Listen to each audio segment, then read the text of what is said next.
Hey guys, Only Game here, and today I'm doing another collection video. This one's going to be a bit of a different one because I'm not going to be focusing on a specific game series or say like a specific genre of games. What I'm going to be doing is I'm going to be showing off my all of my import games. So these are basically all the games that I own in my collection that weren't released in the United Kingdom, which is the country I live in. You know, these are the games released in the games I own that were released in other countries. More specifically, North America and Japan. So I've got 4 North American games and 2 Japanese games. And all of these games that I own in front of me, these were games that were only released in those specific countries. So if there was a European release of these games, obviously I would get the European versions. But unfortunately, these games were never released in the UK. So this is a pretty random pile of games, but the only thing they have in common is, like I said earlier, these were all games that were never released in the UK where I live, but were instead either exclusive to North America or exclusive to Japan. Alright, so to start things off, I'm going to start off with the 4 North American release games that I own. Again, this is in no particular order, but I'm just going to start with the American games and then move on to the 2 Japanese ones I have. So, starting things off, we have Duke Nukem 3D 20th Anniversary World Tour for the PS4. Now, this was now obviously Duke Nukem 3D was a game that came out like way back in the 90s. You all know it. But this version, the 20th Anniversary World Tour edition, was obviously a re-release of the game. For PS4 and also Xbox One for the 20th anniversary of Duke Nukem 3D, and this is actually a really cool re-release. You know, this was the one that had an exclusive 5th episode that was made exclusively for this version of the game.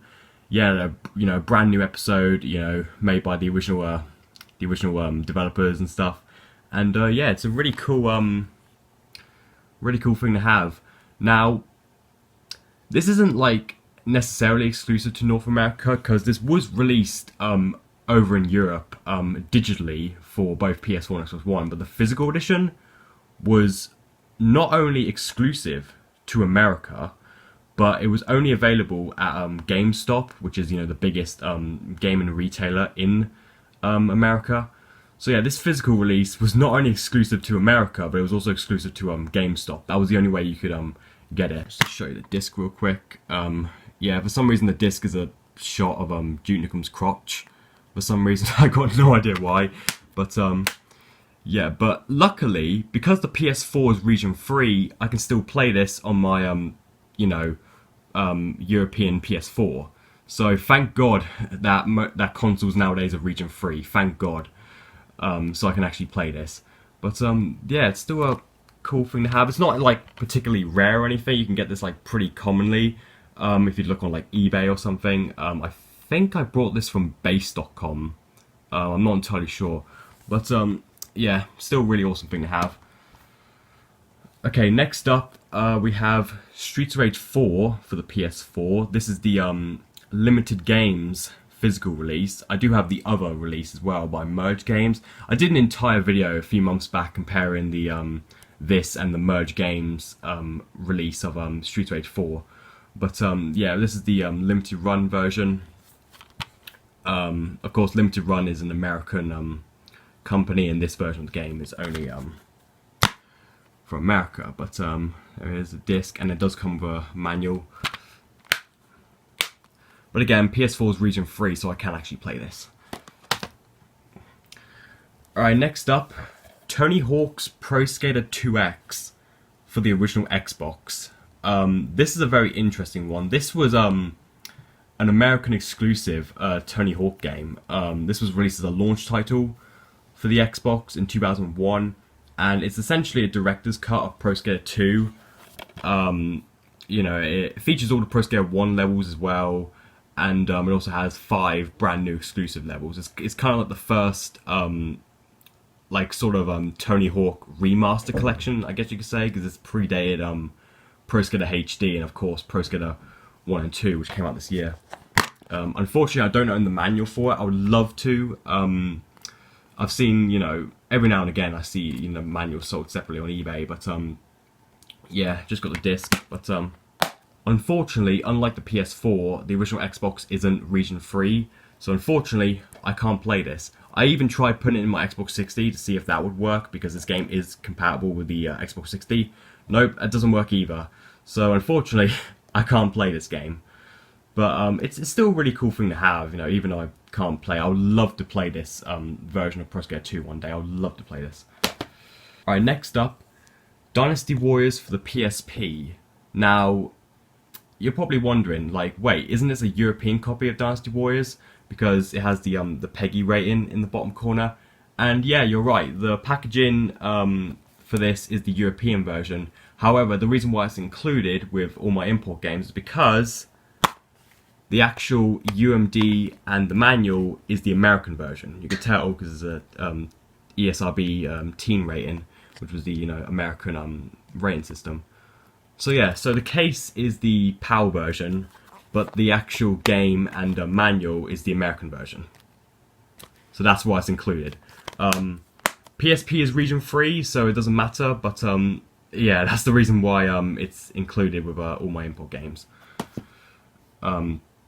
Okay, now for the two Japanese games I own. Starting off, we have Cool Borders Code Alien for the PlayStation 2. I showed this off in my snowboarding game collection video, and I also did an entire video on my extra channel talking about this. But yeah, this is a very kind of a rare game actually. It was only ever released in Japan. Of course, it's part of the Cool Borders series, which, you know, was a fairly popular back in the day snowboarding series that debuted on the PS1 and had like 2 entries on the PS2, which the other one, Cool Borders 2001, was exclusive to North America, and this one was exclusive to Japan. I'd love to get Cool Borders 2001 one day. That was on both the PS1 and PS2. But yeah, this one is complete, as you can see. Yeah, this is a very interesting release, and again, like I said, it's quite rare because if you go on YouTube, there's hardly any videos on this. Like, I couldn't find like any reviews either. Like, no one, like, I couldn't find any reviews for this game like whatsoever. And even trying to find like copies online and stuff is pretty hard. Even like trying to find it on like Japanese websites is pretty hard. So yeah, I'm not entirely sure like how rare this game is, but I just know that it's extremely uncommon. But yeah, the game itself is actually pretty decent. Okay, next is a pretty weird one. Hatsune Miku Project Diva for the PSP. I bought this earlier this year. It was actually one of the first games I bought this year in 2020. Yeah, this was the first ever Hatsune Miku game. Obviously, Hatsune Miku, you guys may know as a how do I explain, she's like a really big you know, icon in Japan. You know, she's like a really big digital singer in Japan and stuff, and she even got, you know, her own line of games, the Project Diva series. It's basically like you know, a rhythm game, pretty good one as well actually. Again, PSP is region free, so I can actually play this. But I like as well how the manual, well, the back cover is actually a continuation of the manual of her hair. I think it's actually a pretty cool thing. But yeah, you're probably wondering, why would I buy a game like this? Well, I kind of used to have a thing for Hatsune Miku, like when I was younger. I'm not gonna lie, I used to have a crush on Hatsune Miku when I was like 13, and yeah, and I don't know why, but I sort of had like a fascination to her for a while, and yeah, and I brought this, you know, when I, you know, found, you know, and I found out, you know, about the game series, and, you know, people saying that they were pretty good, and, you know, I bought this, and yeah, I'm not entirely sure why I own this, but yeah, but I do. But yeah. So that's it. That's my entire import game collection. Yeah, again, just a random selection of games.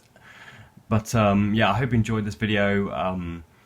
Let me know in the comments if you guys, you know, own any like import games. Like if you own any other games that were only released in one specific country, or something, or any like rare games from other countries, or stuff like that. But yeah, I hope you guys enjoyed this video. Hope you thought it was interesting, and please like, subscribe, and peace.